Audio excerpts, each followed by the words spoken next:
Okay guys, so ito na po. Sakay na po kami sa balsa. So, 3 balsa po kami. Para magkasya po kami kasi sa isang balsa 8 po dapat ang sakay.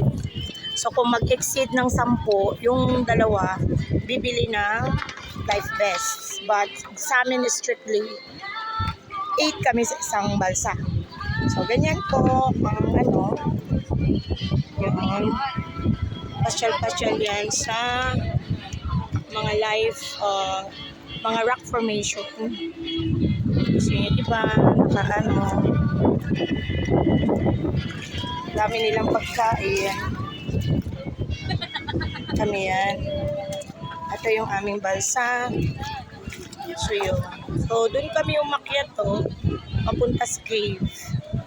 Dun yung cave sa taas. So this is it.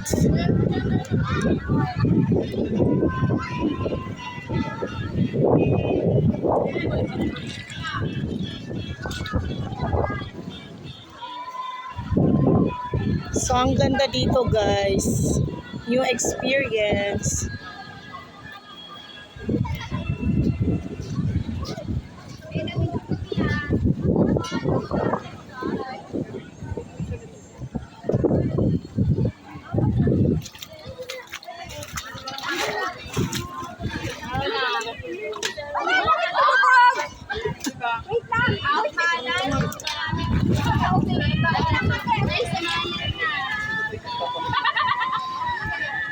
Wala. Ba't kasi nagpapakita? Balas!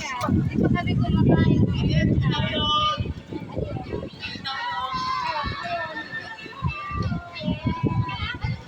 Bakit tumulubog?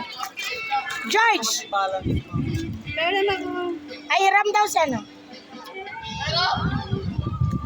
Iram daw. Wait lang! Labas! Ayan. Yan ang aming food.